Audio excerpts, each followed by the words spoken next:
Nang buksan ko ang pinto ng aking bahay sa tabing dagat, matapos ang 5 buwang pagkawala, ang aking nakita ay nakapigil hininga. Ngunit upang maunawaan ang sandaling iyon, kailangan kong balikan ang araw kung saan nagsimula ang lahat. Ang araw na naiwan ako ng aking eroplano at gumawa ng isang desisyon na magpapabago sa lahat. Ako si Elena at ako'y 11 taong gulang.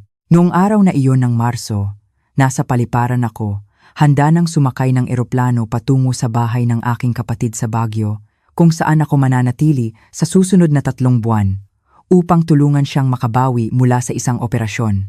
Maaga akong dumating, tulad ng aking nakagawian, ngunit dahil sa hindi inaasahang trapiko at isang problema sa dokumento, naiwan ako ng aking flight ng halos 10 minuto lamang. Naupo ako sa terminal ng airport, bigo at pagod, naghihintay sa susunod na flight na kinabukasan pa, at doon ko siya nakita. Isang batang babae, marahil hindi lalampas sa 25 taong gulang, na nakaupo sa isang sulok malapit sa labasan ng airport.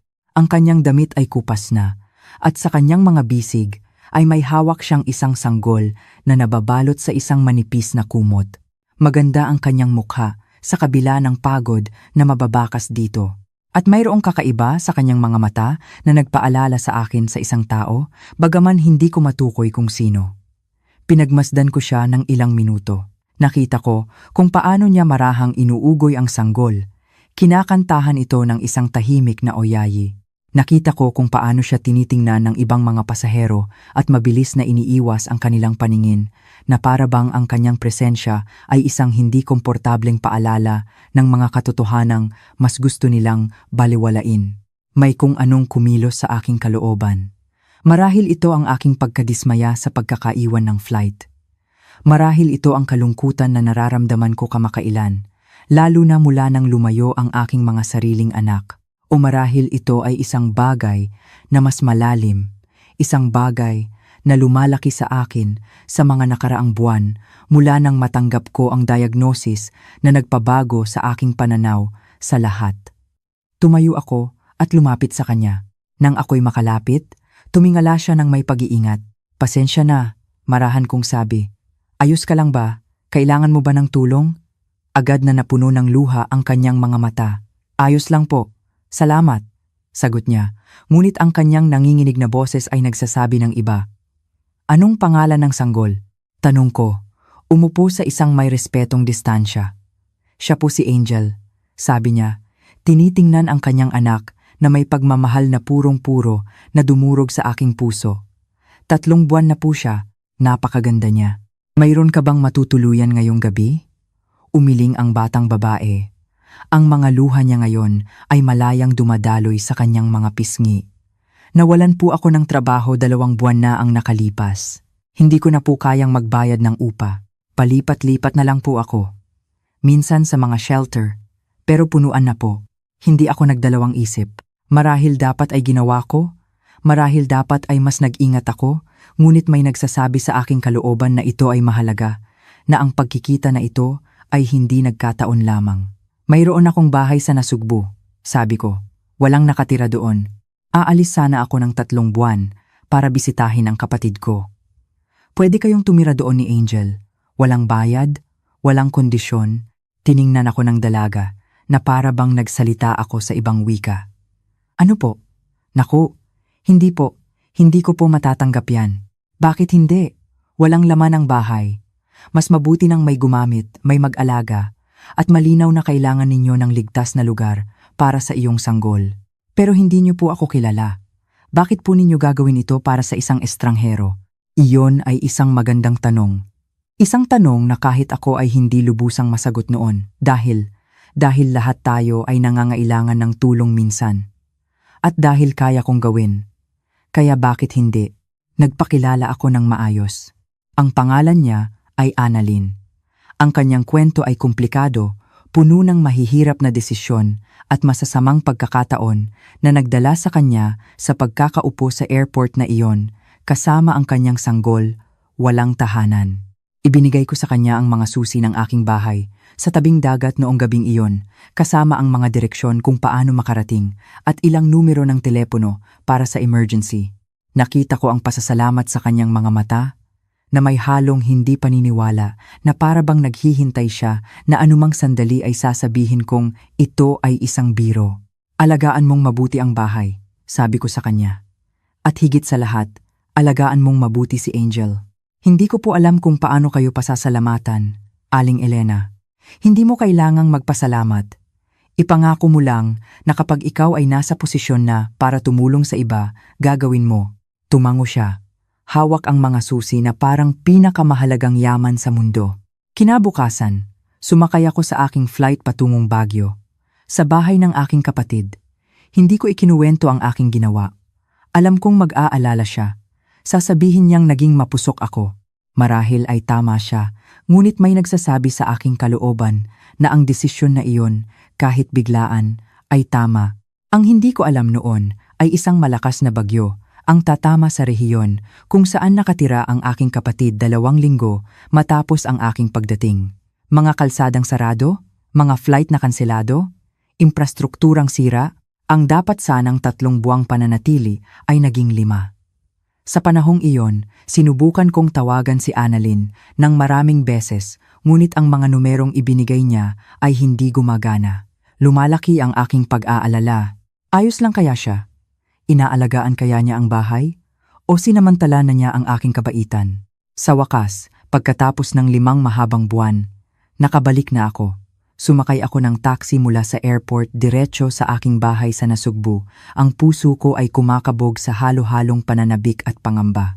Nang huminto ang taxi sa tapat ng aking bahay, ang una kong napansin ay ang hardin na napakalinis at alaga.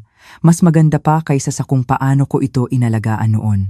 Ang mga bulaklak na itinanim ko, maraming taon na ang nakalipas, ngunit napabayaan ko na ngayon ay masiglang namumukadkad. Binayaran ko ang taxi driver at naglakad patungo sa pangunahing pinto. Nanginginig ng bahagya ang aking mga kamay habang ipinapasok ko ang susi. Dahan-dahang bumukas ang pinto at ang nakita ko sa loob ay nagpatulala sa akin. Ang bahay na iniwan ko 5 buwan na ang nakalipas ay halos hindi ko na makilala, hindi dahil ito ay sira o abandonado, kundi dahil sa kabaliktaran. Ito ay naging isang tunay na tahanan, puno ng buhay at pag-aalaga, sa isang paraan na kahit ako mismo ay hindi kailanman nagawa. Ang mga pader na iniwan kong hubad ay mayroon na ngayong mga litratong maingat na naka-frame. Hindi mga litrato ni Annalyn o ni Angel, kundi ang mga sarili kong litrato. Ang mga itinago ko sa mga kahon, sa aparador sa loob ng maraming taon, dahil masakit tingnan mga litrato ng aking mga anak noong maliliit pa sila, ng aking yumaong asawa, ng mga sandali ng pamilya na tila bahagi na ng ibang buhay. Ang mga muebles na tinakpan ko ng puting kumot ay nakalabas, malinis at makintab. Ang sahig na kahoy ay kumikinang. Ang mga bintana na palagi kong isinasara ay nakabukas, pinapapasok ang simoy ng hangin mula sa dagat. Ang hangin ay amoy kalinisan, amoy sariwang bulaklak, amoy buhay. Tao po, tawag ko, nanginginig ang aking boses. Annalyn? Nakarinig ako ng kilos sa kusina. Lumabas si Annalyn mula sa pintuan, karga-karga si Angel. Malaki na ang ipinagbago ng sanggol sa loob ng 5 buwan. Ang kanyang mga mata ay malinaw nang nakapokus at nang makita ako ay ngumiti siya. Ngunit si Annalyn ang nagpatulala sa akin. Hindi na siya ang payat at desperadong babae na nakilala ko sa paliparan. Nagkaroon siya ng malusog na timbang. May kulay ang kanyang balat. Nagniningning ang kanyang mga mata. Mukha siyang masaya. Aling Elena, sabi niya, ang boses ay may halong ginhawa at kaba. Akala ko po ay hindi na kayo babalik. Sinubukan kitang tawagan ng maraming beses, pero nasira ang telepono ko noong bagyo, paliwanag ko, habang nililibot pa rin ang tingin sa aking nabagong bahay. Annalyn, anong ginawa mo dito? Yumuko siya at kinagat ang kanyang labi. Sana po ay hindi kayo magalit. Alam ko pong sinabi ninyong pwede akong manatili, pero baka po nasobrahan ako. Gusto ko lang pong alagaan ang bahay. Gusto ko pong pagbalik ninyo, makikita ninyong hindi ko inabuso ang tiwala ninyo.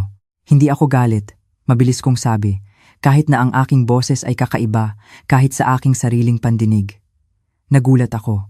Napakaganda ng bahay, mas maganda pa kaysa sa kung paano ko ito inalagaan. Ngumiti ng mahiyain si Annalyn. Nakahanap po ako ng trabaho sa karinderya sa may Pantalan. Napakabait po ng may-ari. Pinapayagan niya po akong isama si Angel. Hindi po malaki ang sahod, pero sapat na. Nag-iipon po ako para, alam nyo na, para makahanap ng sarili kong lugar. Ayoko na pong abusuhin ang kabaitan ninyo nang mas matagal pa sa kinakailangan. Dahan-dahan akong naupo sa sofa, tila nang hina ang aking mga binti. Hindi lang dahil sa pagkagulat na makita ang bahay na ganito, kundi dahil na rin sa matinding pagod na dinadala ko, ang bigat ng mga nakaraang buwan na sa wakas ay umaabot sa akin. Ayos lang po ba kayo? Nag-aalalang tanong ni Annalyn. Namumutla po kayo. Ikuha ko po kayo ng tubig. Nawala siya sa kusina at bumalik na may dalang isang basong malamig na tubig. Ininom ko ito nang may pasasalamat.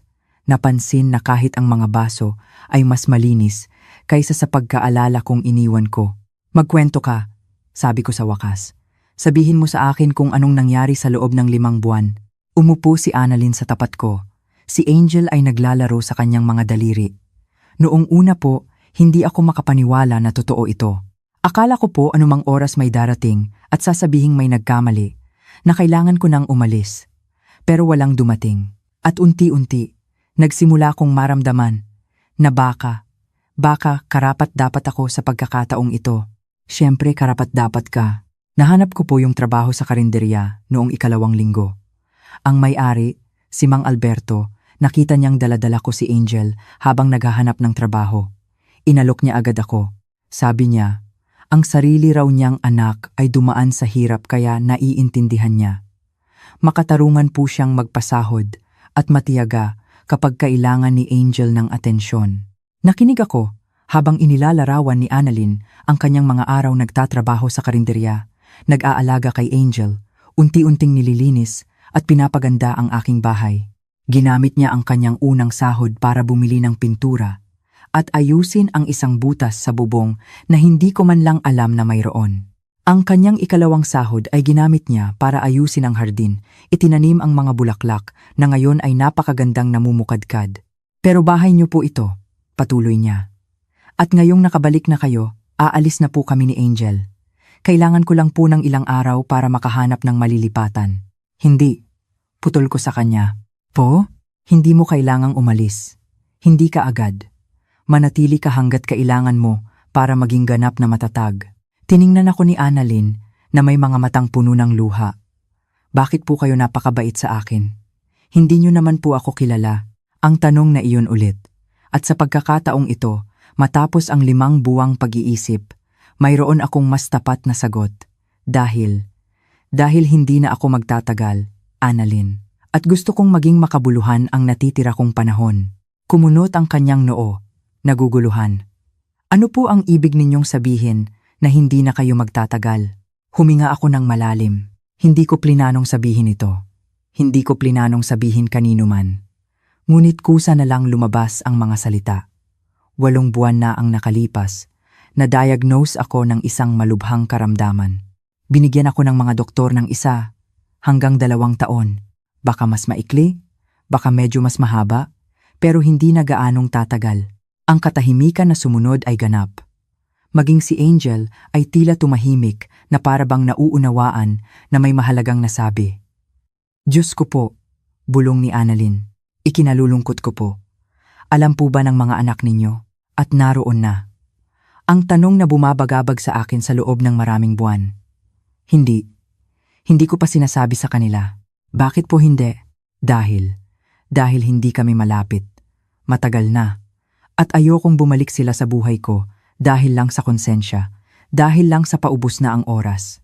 Kung babalik man sila sa buhay ko, gusto kong dahil gusto talaga nila. Tiningnan ako ni Annalyn na may halo-halong habag at pag-unawa na ikinagulat ko mula sa isang napakabatang tao. Naiintindihan ko po ang pakiramdam na yan nang higit sa inaakala ninyo. Ang sarili ko pong ina, noong nabuntis ako kay Angel, sinabi niyang isa akong kahihiyan, na sinira ko ang buhay ko at ang buhay niya. Ayaw niya akong tulungan. Ayaw niya man lang makilala si Angel. Sabi niya, kapag nagtino na raw ako, pwede akong bumalik, pero kung iiwan ko yung pagkakamali ko. Ang sakit sa kanyang mga mata ay kitang-kita.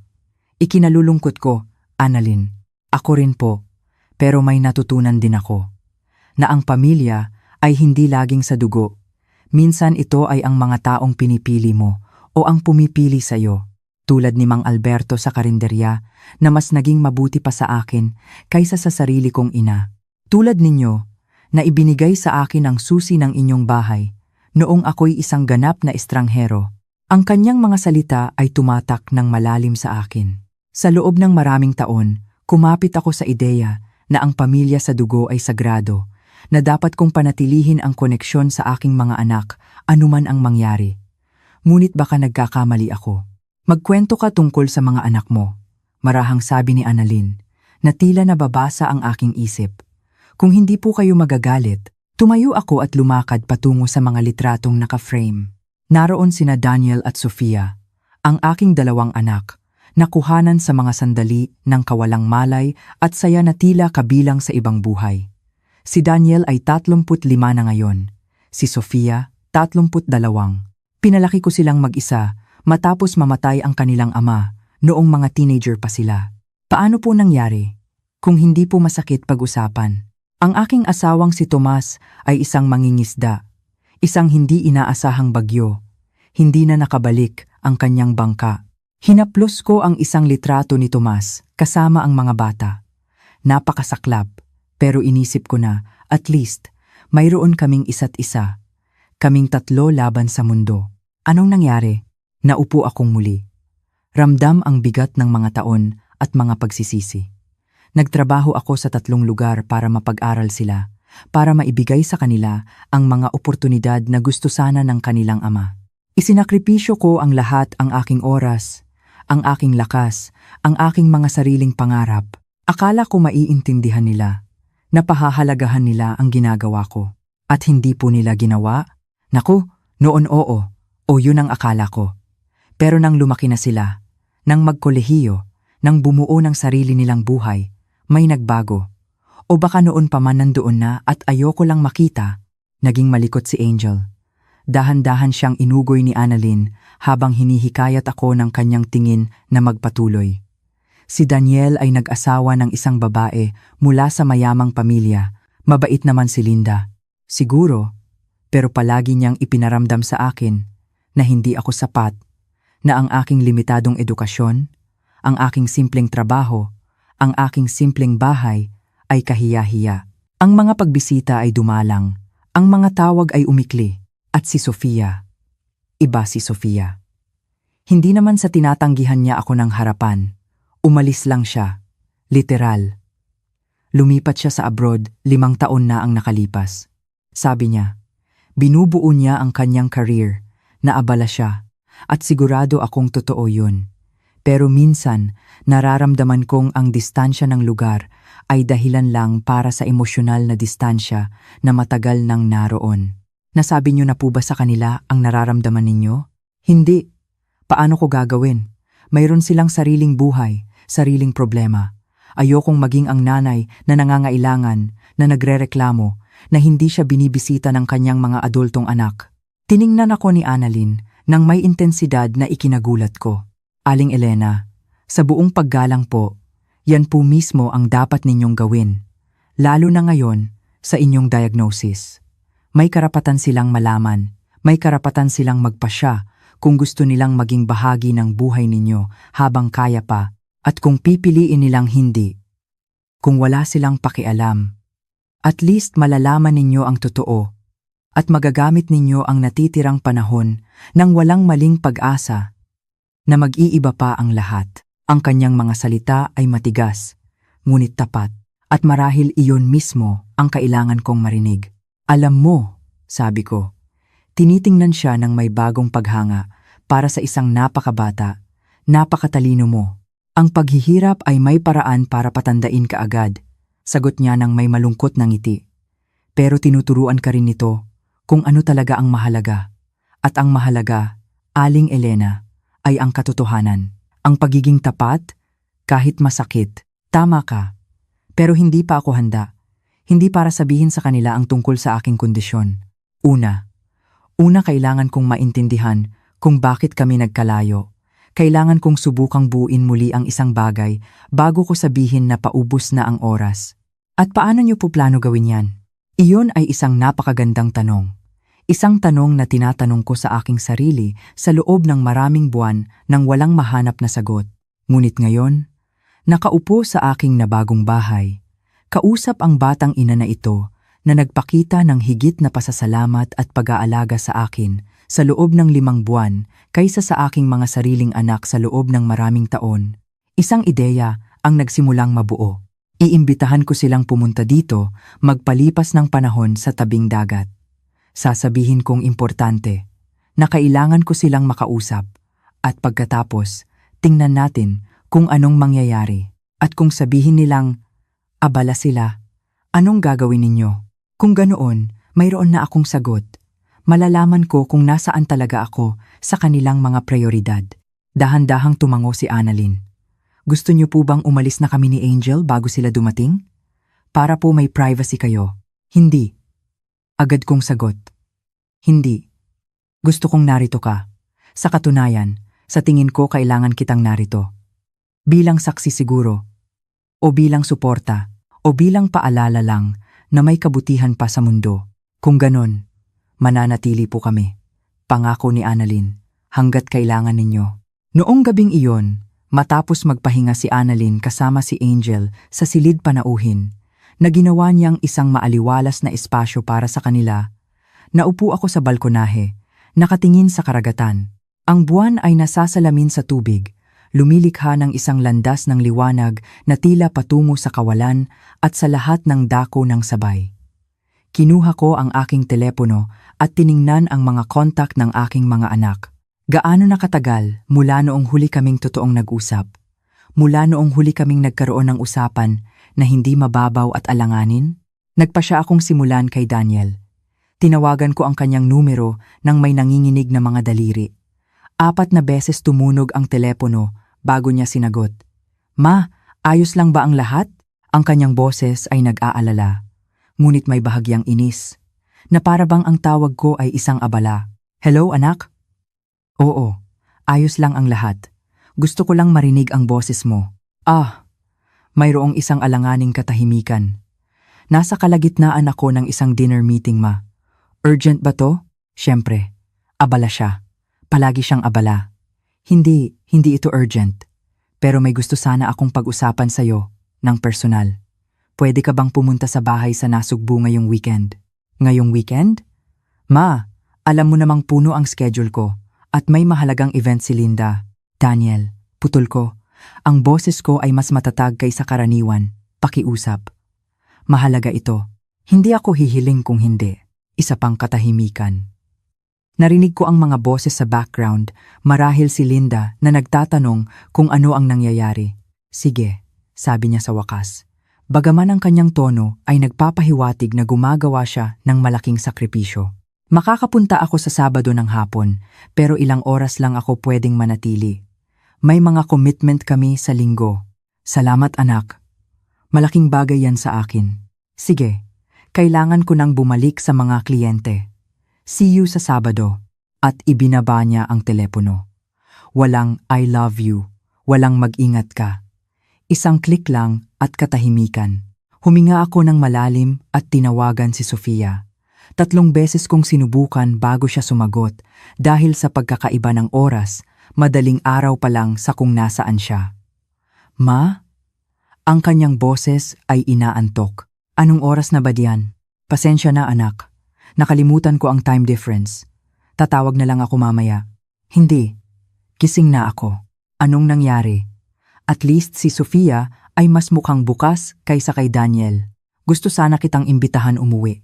Sa bahay sa tabing dagat. Ngayong weekend, kung posible. Ngayong weekend? Ma, nakatira ako libu-libong kilometro ang layo. Hindi ako basta-basta na lang makakasakay ng eroplano. Alam kong malaking hiling ito. Pero Sofia, 2 taon na mula nang huli kitang makita ng personal. 2 taon. At kailangan kitang makita. Narinig ko ang isang buntong hininga sa kabilang linya. May nangyari ba? May sakit ka ba? Nagulat ako sa tanong. Halos Halos sinabi ko na ang totoo noon, ngunit may pumigil sa akin. Namimiss lang kita, anak. Namimiss ko ang mga anak ko. Kakaiba ba na gustong makita ng isang ina ang kanyang mga anak? Hindi. Pero ma, may demanding akong trabaho dito. Hindi ako pwedeng basta na lang umalis dahil nagpasya kang namimiss mo ako. Ang kanyang mga salita ay parang mga punyal. Naiintindihan ko. Mayroon kang sariling buhay. Ang iyong mahalagang karera. Pasensya na sa abala. Ma, huwag kang ganyan. Maging ano, Sofia? Maging tapat sa nararamdaman ko? Ipahayag na masakit na ang sarili kong anak ay hindi nakahanap ng oras para bisitahin ako sa loob ng 2 taon? Pwede ka namang bumisita sa akin dito. Sinubukan ko ng 3 beses noong nakaraang taon.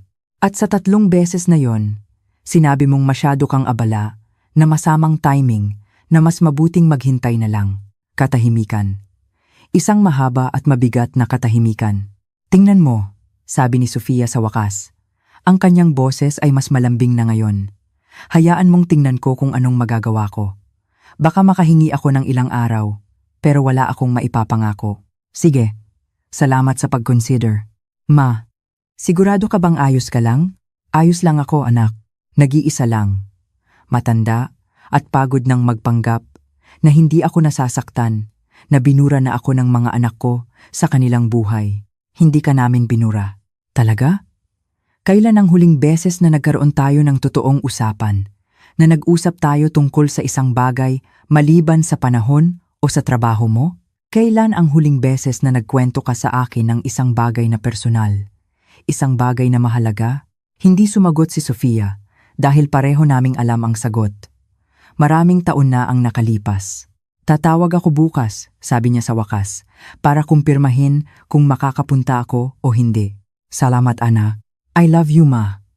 Ang mga salita ay parang automatiko, sinabi dahil sa ugali kaysa sa damdamin. Pero at least sinabi niya, I love you too, anak. Pagkatapos kong ibaba ang telepono, nanatili akong nakatitig dito, ramdam ang bigat ng mga usapang iyon. Ito na ang naging kami. Mga estranghero na konektado lang sa dugo at obligasyon.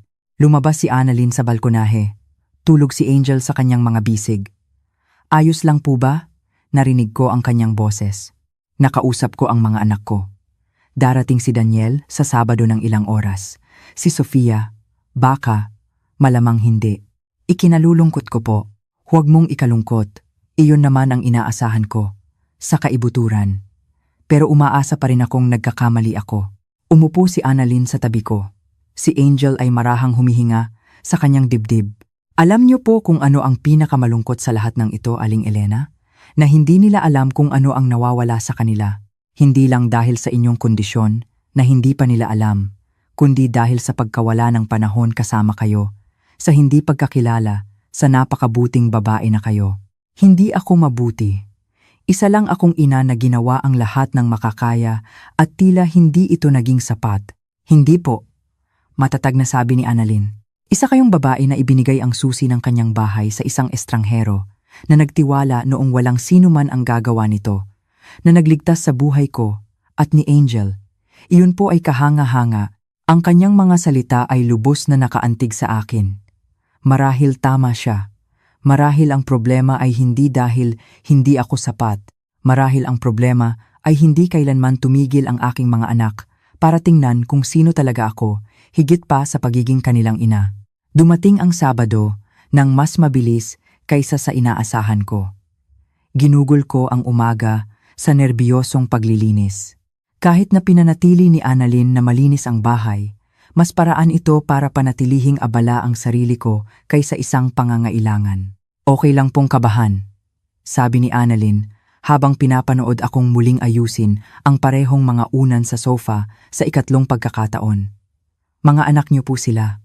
Normal lang na gusto ninyong maging perpekto ang lahat. Hindi perpeksyon ang hinahanap ko, amin ko. Kundi, ewan ko, baka naghahanap ako ng senyales na mahalaga pa rin ako sa kanila, na hindi lang ako isang obligasyon sa kanilang mga listahan ng gagawin. Kung hindi po kayo mahalaga sa kanila, hindi sila darating. Darating si Daniel dahil pinilit ko siya. At si Sofia, malamang hindi darating. Na para bang gusto akong patunayang mali ng universo, tumunog ang aking telepono Si Sofia, Ma, nasa airport na ako. Sumakay ako sa unang flight na nakuha ko. Darating ako sa loob ng 3 oras. Tumalon ang puso ko. Talaga, darating ka? Oo. Pinag-isipan ko ng mabuti ang sinabi mo. At tama ka. Masyado nang matagal. Kailangan kitang makita. Tumulo ang luha mula sa aking mga mata. Salamat, mahal ko. Salamat. Magkita tayo mamaya, Ma. Pagkababa ko ng telepono, nakangiti si Annalyn. Kita nyo na, mahalaga po kayo sa kanya. Baka nakonsensya lang. Mahalaga pa ba kung ano ang dahilan? Kung ang resulta ay darating siya? May punto siya. Unang dumating si Daniel, eksaktong 3:00 ng hapon. Mag-isa siyang dumating. Nagpa siya si Linda na huwag sumama. Hindi ako nagulat. Bihira akong bisitahin ni Linda. Palagi siyang nakakahanap ng dahilan. Hi, Ma, sabi niya. Binigyan ako ng isang maikli at formal na yakap. Hello, anak? Salamat sa pagpunta. Doon niya napansin si Annalyn, na nasa kusina naghahanda ng kape habang karga si Angel sa isang baby carrier. Sino siya? Tanong ni Daniel. Ang kanyang tono ay agad na nagtatanggol. Si Annalyn, isang kaibigan. Pansamantala silang nananatili dito ng kanyang sanggol. Nakita ko kung paano nanliit ang mga mata ni Daniel, isang kaibigan. Ma, gaano mo na siya katagal kilala? Ilang buwan na. At nakatira siya dito? Sa bahay mo? Nainis ako sa mapanuring tono sa kanyang boses. Bahay ko ito, Daniel. Pwede kong imbitahan kung sino man ang gusto ko. Kaya lang, Ma, kailangan mong mag-ingat. May mga taong nananamantala sa mga matatanda. Hindi ako ulyanin, Daniel. At hindi ako sinasamantala ni Annalyn. Sa katunayan, mas inalagaan niya ang bahay na ito kaysa sa akin. Si Annalyn, na nararamdaman ng tensyon, ay lumapit dala si Angel. Hello po, ako po si Annalyn. Naging napakabait po sa akin ng nanay ninyo noong wala akong ibang malapitan. Habang buhay po akong magpapasalamat sa kanya. Tiningnan siya ni Daniel ng may pagdududa, ngunit at least naging magalang siya. Daniel, ikinagagalak kitang makilala. Ang usapan ay nailigtas ng pagdating ni Sofia. Nang pumasok siya sa pinto, napigil ang aking hininga. Malaki ang ipinayat niya mula nang huli ko siyang makita. May malalalim na eyebag siya at isang tensyon sa kanyang mukha na hindi ko nakilala. Ma! Tumakbo siya sa akin at niyakap ako ng may intensidad na ikinagulat ko. Namimiss na kita ng sobra. Ako rin, mahal ko. Sobra. Nanatili kami ng ganoon sandali, mahigpit na magkayakap. Nang sa wakas ay maghiwalay kami, nakita ko ang luha sa kanyang mga mata. Ayos ka lang ba, anak? Mukha kang pagod. Ayos lang. Medyo mahirap lang lately. Pero nandito na ako, at yun ang mahalaga. Kung nagustuhan mo ang magandang kwentong ito, huwag kalimutang i-like at magkomento kung ano ang iyong palagay. Ngayon, bumalik tayo sa kwento. Naupo kaming lahat sa sala. Si Annalyn, na nararamdamang dapat kaming magkaroon ng privacy, ay sinubukang umalis, ngunit pinakiusapan ko siyang manatili. Kailangan ko ang kanyang suporta, ang kanyang presensya, na nagpapaalala sa akin kung bakit ko ito ginagawa. So, sabi ni Daniel, palaging siyang pinakadiretso. Bakit mo kami tinawagan? Sabi mo importante. Tiningnan ko ang aking 2 anak na nakaupo sa harapan ko. Si Daniel na may matigas na tindig at ekspresyon ng pagkainip. Si Sofia na may pagod ngunit atentibong tingin. Ito ang aking mga anak. Ang mga sanggol na kinarga ko. Ang mga batang pinalaki ko. Ang mga teenager na ginabayan ko. Kailan sila naging mga estrangherong ito? Tinawagan ko kayo. Dahil kailangan kong maintindihan kung anong nangyari. Kailan at bakit tayo nagkalayo ng ganito? Dahil dati tayong isang pamilya at ngayon, para lang tayong magkakilala na pareho ang apelyido. Ma, dramatic yan, simula ni Daniel. Talaga, Daniel, kailan ang huling beses na tinawagan mo ako para lang makipag-usap, hindi dahil birthday ko o may espesyal na okasyon? Hindi siya sumagot. At ikaw, Sofia, 2 taon. 2 taon kitang hindi nakita. Ganon ba talaga ka-demanding ang trabaho mo na hindi ka makahanap kahit isang weekend para bisitahin ang nanay mo. Yumuko si Sofia. Hindi lang trabaho, ma. Komplikado. Kung ganoon, ipaliwanag niyo sa akin. Tulungan niyo akong maintindihan. Dahil sa pananaw ko, umalis kayo at hindi na lumingon. Na para bang lahat ng ginawa ko para sa inyo, lahat ng sakripisyo ay walang kahulugan. Huwag mong sabihin yan, sabi ni Daniel, tumataas ang kanyang boses. Pinapahalagahan namin lahat ng ginawa mo. Pero ma, hindi kami pwedeng mamuhay na palaging nararamdaman na may utang na loob kami sa'yo. Ang kanyang mga salita ay tumama sa akin na parang suntok. Yun ba ang iniisip ninyo? Na naniningil ako ng utang? Hindi ganoon, mabilis na sabat ni Sofia. Daniel, ang sama niyan. Pero totoo, palagi tayong pinaaalalahanan ni Mama kung gaano siya nagtatrabaho, kung gaano karami ang kanyang isinasakripisyo, na para bang bawat sandali kasama tayo ay isang pabigat na dinadala niya. Hindi yan totoo, simula ko, pero nagpatuloy siya. Totoo, ma. Alam kong marami kang ginawa para sa amin, alam ko. Pero alam ko rin na ipinaramdam mo sa amin na may kasalanan kami sa bawat sakripisyo, na para bang kailangan naming gugulin ang aming buhay para bayaran ka. Natigilan ako. Pakiramdam ko ay hinila ang lupa sa ilalim ng aking mga paa. Ang mga salita ni Daniel ay nanatiling nakabitin sa hangin na parang isang akusasyon. Naramdaman kong bahagyang tumagilid ang mundo, na para bang ang sahig sa ilalim ko ay naging hindi matatag. Ipinadama ko sa inyo na may kasalanan kayo? Ulit ko, ang boses ko ay halos isang bulong. Gusto ko lang malaman ninyo kung gaano ko kayo kamahal, na maintindihan ninyo na sulit ang bawat sakripisyo dahil kayo yon. Pero yan mismo ang problema, ma, sabi ni Sofia. Ang kanyang boses ay mas malumanay kaysa kay Daniel, ngunit parehong masakit.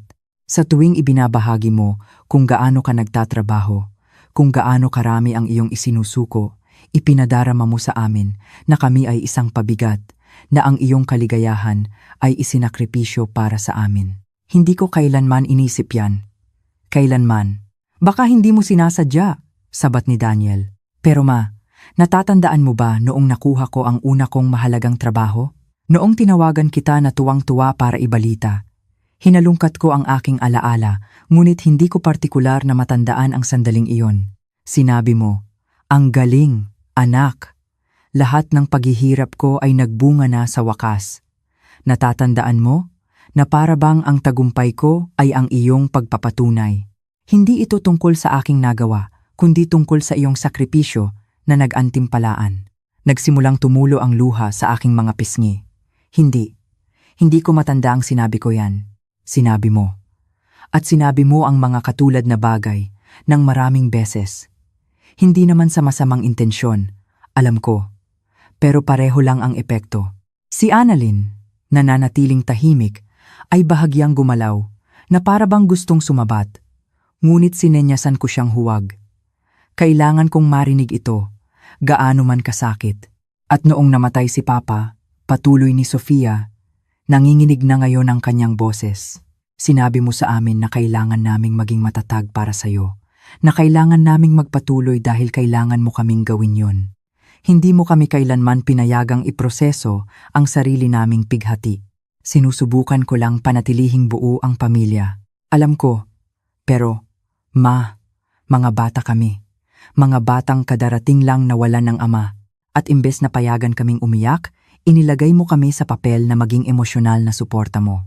Durog ang puso ko sa kanyang mga salita dahil sa kaibuturan. Alam kong may punto sila. Masyado akong nalunod sa sarili kong pighati, sa takot kung paano kami mabubuhay, na baka hindi ko sila nabigyan ng espasyo para iproseso ang sa kanila. Patawad, bulong ko. Hindi ko alam. Hindi ko namalayan na sinasaktan ko na pala kayo. Bahagyang lumambot si Daniel sa aking paghingi ng tawad. Hindi naman sa sinadya mong saktan kami. Pero ma, noong lumaki na kami at nagsimula ng sarili naming buhay, pakiramdam namin, hindi kami kailanman makakagawa ng sapat para sa'yo, na hindi namin kailanman mababayaran lahat ng iyong sakripisyo. At iyon ay naging napakabigat, kaya lumayo kayo. Yun ang naging solusyon. Hindi ito isang sinadyang desisyon, sabi ni Sofia. Unti-unti ito. Bawat pagbisita ay parang isang pagsusuri sa aming buhay. Ginagamit ba namin ng tama ang lahat ng oportunidad na ibinigay mo? Sapat na ba kaming matagumpay? Sapat na ba kaming bumibisita? Sapat na ba kaming tumatawag? Sapat na ba kaming nagpapasalamat? Hindi kailanman. Oo ma, ginagawa mo. Baka hindi sa direktang salita, pero sa mga buntong hininga, sa mga banayad na komento, sa paraan ng pagtingin mo sa amin na para bang palagi mong sinusuri kung naging sulit ba kami sa lahat ng iyong sakripisyo. Tinabunan ko ang aking mukha ng aking mga kamay. Humahagulgol na ngayon ng walang kontrol. Ilang taon akong nagdamdam na biktima ng pag-abandona ng aking mga anak. Gayong sa katotohanan, ako pala ay nag-ambag sa paglayo na iyon sa mga paraan na hindi ko kailanman nakilala.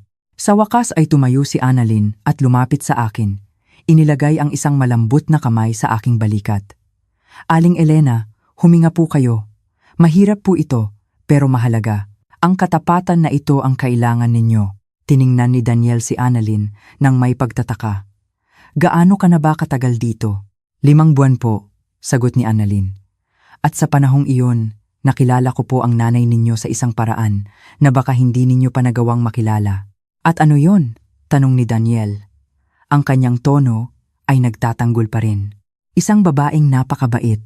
Isang babae na ibinigay sa akin ang susi ng kanyang bahay noong ako'y isang estranghero na nagtiwala sa akin noong walang sinumang gagawa nito, na nagligtas sa buhay ko at ng aking sanggol.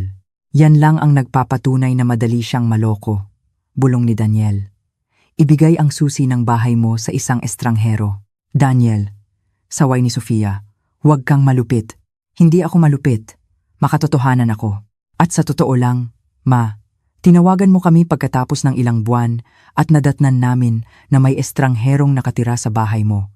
Anong aasahan mong iisipin namin? Dapat ninyong isipin na ang nanay ninyo ay may kakayahan pa ring gumawa ng sarili niyang desisyon, sabi ko. Ang boses ko ay mas matatag na ngayon sa kabila ng mga luha. At na baka lang, mas naging present pa si Annalyn sa buhay ko sa loob ng 5 buwan na ito kaysa sa inyo sa nakalipas na 5 taon. Ang katahimikan na sumunod ay siksik at masakit. Yan ba talaga ang iniisip mo? Tanong ni Sofia. Ang kanyang boses ay mahina. Na wala kaming pakialam sa'yo. Hindi ko alam, anak. Sabihin mo sa akin, may pakialam ka ba? Dahil mula dito, mukhang isa lang akong obligasyon. Isang bagay na kailangang asikasuhin kapag may oras kayo sa pagitan ng inyong mahahalagang trabaho at abalang buhay. Hindi yan makatarungan, sabi ni Daniel. May mga responsibilidad kami. Mayroon din ako. Tumaas ang boses ko sa unang pagkakataon. Mayroon akong 3 trabaho, 2 anak na pinalaking mag-isa, mga bayarin, pero palagi akong nakahanap ng oras para sa inyo.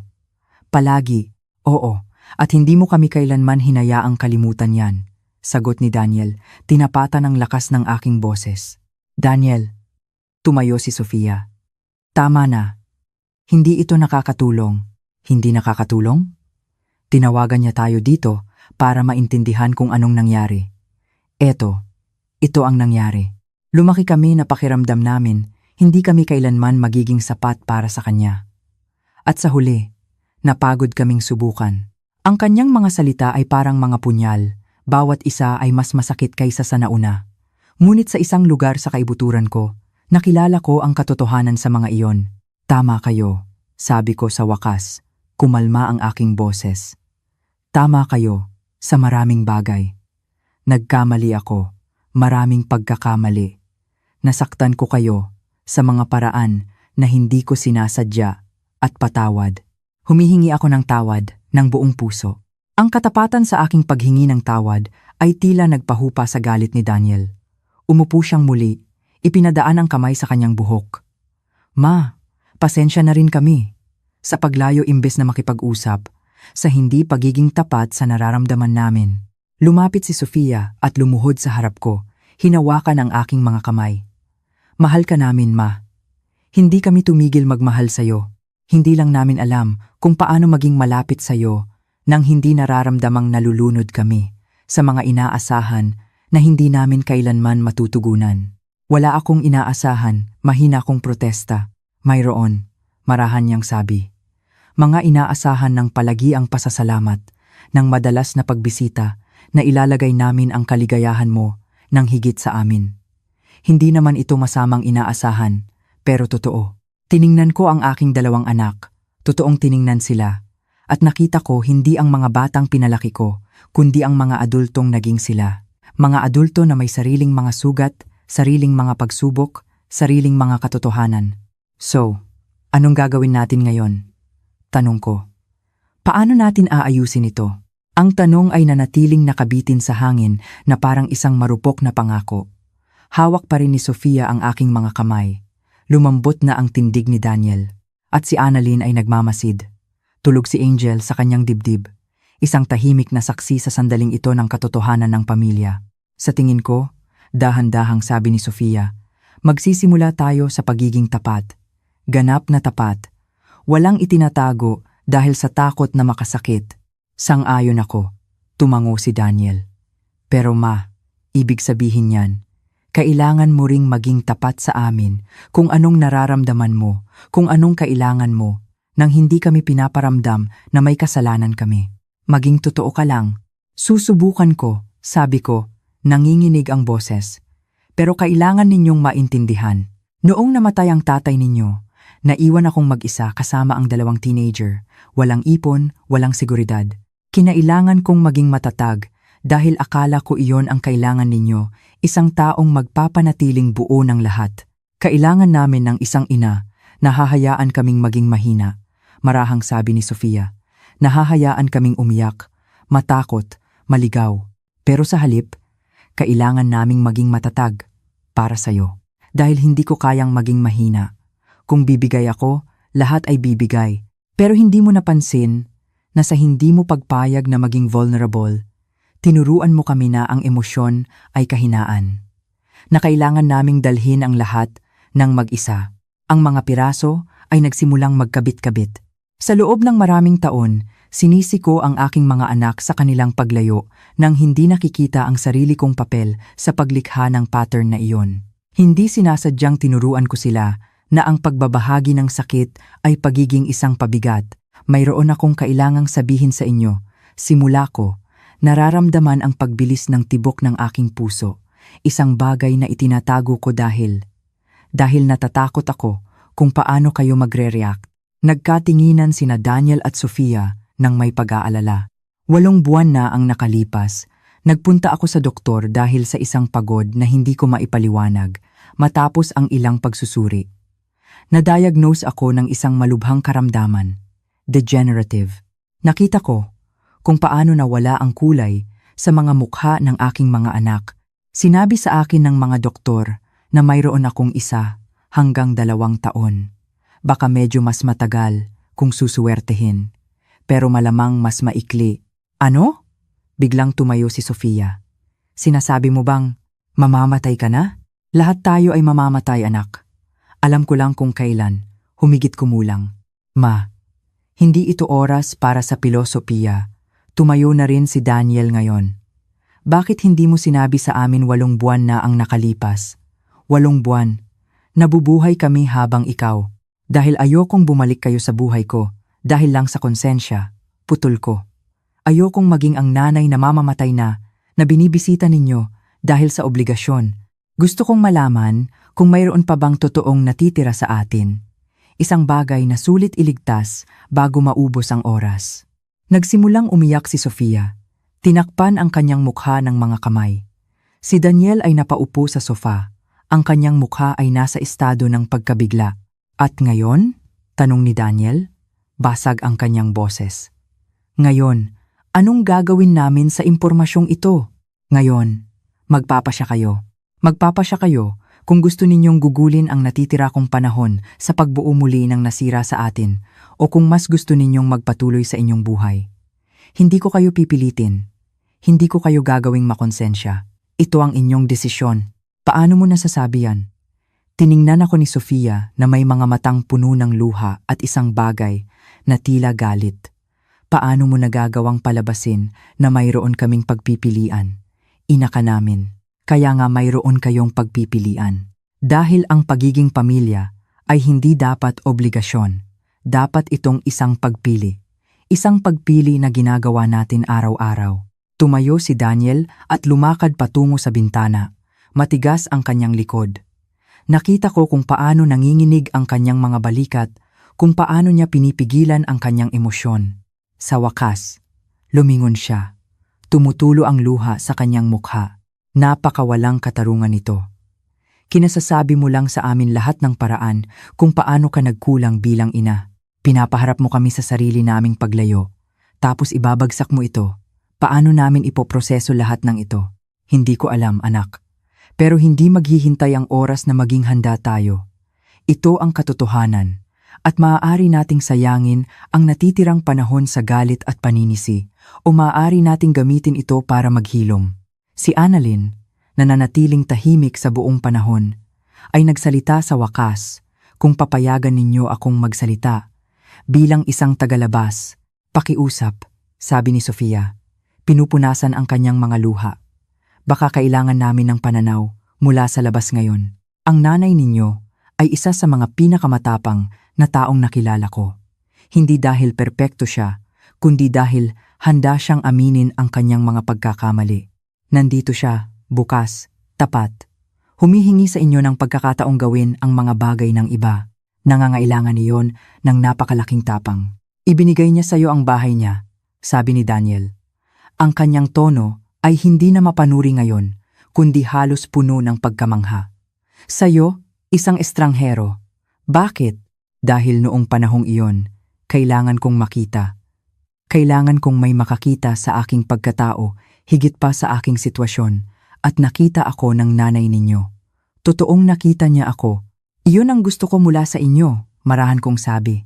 Na makita ninyo ako, hindi bilang ang ina na nagpalaki sa inyo, o ang ina na nagkamali, o ang ina na mamamatay na, kundi bilang si Elena.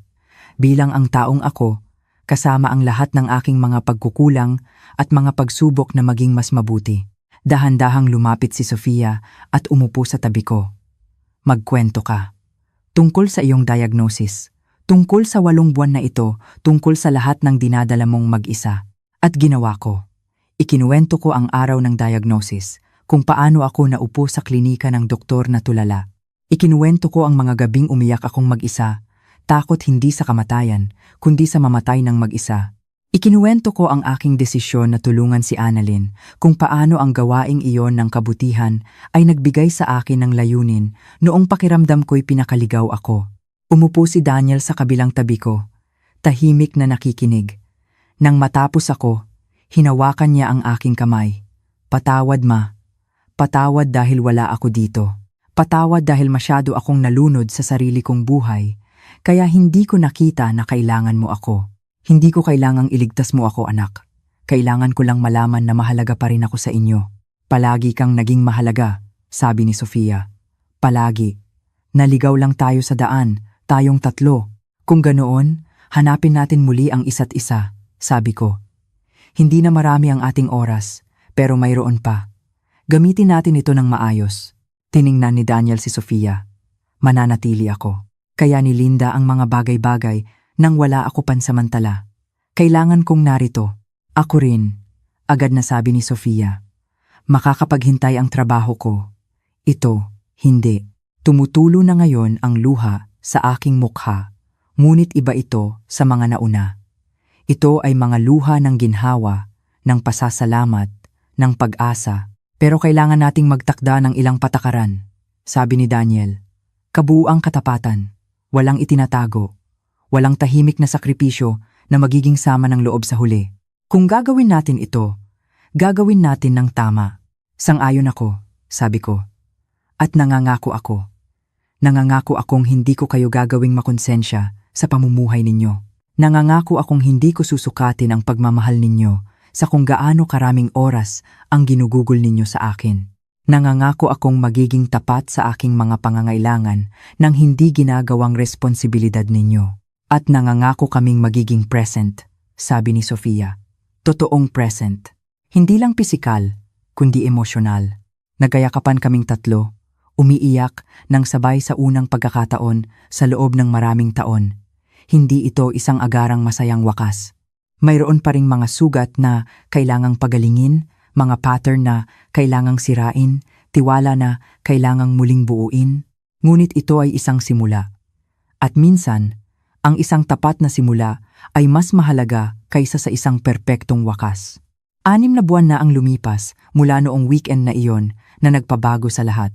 Habang isinusulat ko ang mga salitang ito sa aking tala-arawan, nakaupo sa balkonahe ng aking bahay sa tabing dagat, pinapanood ko ang isang eksena na isang taon na ang nakalipas ay iisipin kong imposible. Nasa kusina si Daniel, naghahanda ng tanghalian kasama si Annalyn, parehong tumatawa sa isang bagay na kagagawa lang ni Angel. Nasa dalampasigan si Sofia, kasama ang maliit na bata, tinuturuan itong maglakad sa buhanginan. Ang sanggol na karga ni Annalyn noong araw na iyon sa airport ay halos 1 taon at kalahati na ngayon, gumagawa ng kanyang mga paunang hakbang habang matiyaga siyang hawak ng aking anak. Ang aking kondisyon ay umunlad ng mas mabilis kaysa sa inaasahan ng mga doktor. May mga araw na maganda at mga araw na mahirap. Ngayon ay isang magandang araw. Maaari akong umupo dito na may sikat ng araw sa aking mukha at tunog ng karagatan sa aking mga tainga at makaramdam ng isang bagay na tulad ng kapayapaan. Nakahanap si Annalyn ng mas magandang trabaho sa isang opisina sa Pantalan. Sila ni Angel ay tuluyan nang lumipat sa sarili nilang apartment 3 buwan na ang nakalipas, ngunit halos araw-araw pa rin silang pumupunta. Siya ay naging parang anak na babae na hindi ko kailanman nagkaroon. At si Angel, ang apo na hindi pa naibibigay sa akin ng aking mga sariling anak. Iniwan ni Daniel ang kanyang demanding na trabaho. Kumuha ng isang posisyon na hindi gaanong prestihiyoso, ngunit mas flexible na nagpapahintulot sa kanyang maglaan ng mas maraming oras dito. Si Linda, nakakagulat, ang nag-udyok sa kanya na gawin ito. Ilang beses na rin siyang bumisita at dahan-dahan kaming bumubuo ng isang relasyon na hindi ko inakalang posible. Kumuha ng indefinite leave si Sofia. Sabi niya, makakapaghintay ang kanyang career? May mas mahahalagang bagay. Nag-usap kami ng maraming oras, totoong nag-usap, tungkol sa lahat ang kanyang pagkabata, ang kanyang mga takot, ang kanyang mga pangarap. Natuklasan ko na ang aking anak ay mas malalim at komplikado kaysa sa pinahintulutan kong makita noon. Ngunit ang pinakakagilagilalas sa mga huling buwan na ito ay hindi ang pagkakasundo sa aking mga anak. Ito ay ang natutunan ko tungkol sa buhay, sa pag-ibig, sa kung ano talaga ang mahalaga kapag malapit na ang katapusan. Natutunan ko na ang pinakamahalagang pamana ay hindi kung gaano karami ang iyong isinakripisyo, kundi kung gaano karaming pagmamahal ang malaya mong ibinigay, na ang pasasalamat ay hindi maaaring hilingin, kundi iniaalay lamang, na ang oras na magkasama ay may halaga lamang kapag ito ay pinili, hindi ipinilit. Natutunan ko na ang mamatay ay hindi ang pinakanakakatakot.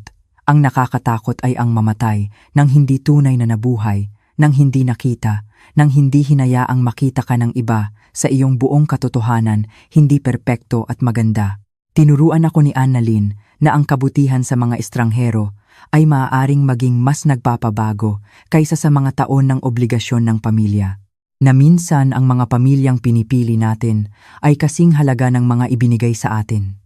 Tinuruan ako ng aking mga anak na ang pagpapatawad ay isang proseso, hindi isang kaganapan, na ang paghilom ay nangangailangan ng brutal na katapatan, kahit masakit, na kayang tiisin ng tunay na pag-ibig ang katotohanan, ngunit hindi kayang mabuhay sa kasinungalingan. Lumabas si Daniel sa balkonahe na may dalang isang tasa ng tsaa. Ma, ayos ka lang?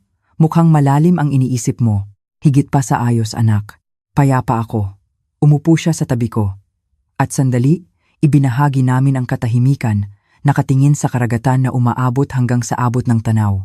Ma, gusto kong malaman mo ang isang bagay. Ang mga huling buwan na ito ang pinakamagagandang buwan ng buhay ko. Hindi sa kabila ng iyong sakit, kundi dahil sa wakas ay binigyan mo kami ng pahintulot na maging totoo sa isa't isa. Sana hindi ko kinailangang maging mamamatay na para matutunan ang leksyon na iyon. Baka iyon ang tanging paraan. Minsan kailangan nating maubusan ng oras para maintindihan ang halaga nito. Sumama sa amin si Sofia, umupo sa kabilang tabi ko. Tumatakbo si Angel patungo sa amin gamit ang kanyang maliliit na binti. At sumusunod si Annalyn, nakangiti. Alam niyo ba kung ano ang pinakakabalintunaan?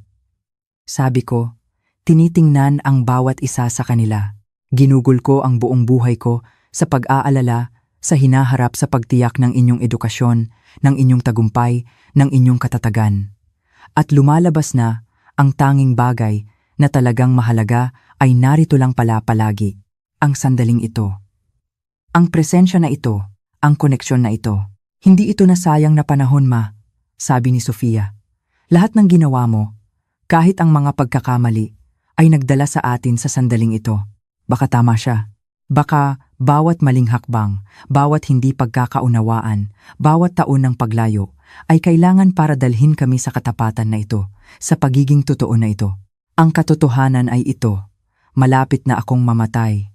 Baka sa mga linggo, baka sa mga buwan. Ipinapaalala ito sa akin ng aking katawan araw-araw. Ngunit hindi ako natatakot. Dahil natutunan ko na ang mamatay ng maayos ay ang mabuhay ng maayos sa mga huling sandali. At ang mga sandaling ito, napapaligiran ng mga taong nakakakita sa akin, nagmamahal sa akin, pumipili sa akin ito ay mga sandaling ganap na nabuhay. May sinabi sa akin si Annalyn, ilang linggo na ang nakalipas na hindi ko malimutan. Iniligtas ninyo po ang buhay ko, Aling Elena. Pero sa tingin ko po, sa paggawa noon, iniligtas nyo rin ang sa inyo. Tama siya. Sa pagtulong sa isang estranghero, sa pagpili ng kabutihan kaysa takot, sa pagbubukas ng aking puso noong pwede ko itong isara, natagpuan ko ang daan pabalik sa buhay, pabalik sa aking pamilya, pabalik sa aking sarili. Kung mayroon akong iiwang mensahe, ito iyon. Huwag hintaying maubos ang oras para mamuhay ng may katapatan. Huwag hintaying mamamatay na para sabihing mahal kita. Huwag hintaying mawala ang lahat para maintindihan kung ano talaga ang mahalaga. Ang buhay ay ngayon, ang pag-ibig ay ngayon. Ang pamilya, ang totoong pamilya, ay binubuo sa araw-araw na pagpili na maging present, na maging tapat, na piliin ang koneksyon kaysa sa orgulyo. At kapag dumating na ang aking katapusan, lilisan ako na alam kong nabuhay ako. Totoong nabuhay. Salamat sa pagsama kay Elena sa malalim na paglalakbay na ito ng pagninilay, pagpapatawad at pagkakasundo. Ang kwentong ito ay nagpapaalala sa atin na ang panahon ang pinakamahalagang regalo na mayroon tayo at hindi pa huli ang lahat para sa katapatan at tunay na pagmamahal. Kung naantig ng kwentong ito ang iyong puso, huwag kalimutang i-like at mag-subscribe sa channel para sa mas maraming kwentong nagbibigay inspirasyon sa pagninilay tungkol sa pamilya, pagpapatawad, at kung ano talaga ang mahalaga sa buhay. Sabihin sa amin sa mga komento, nakipagkasundo ka na ba sa isang taong mahalaga sa iyong buhay? Anong aral ang nakuha mo sa kwento ni Elena? Ang iyong karanasan ay maaaring magbigay inspirasyon sa iba.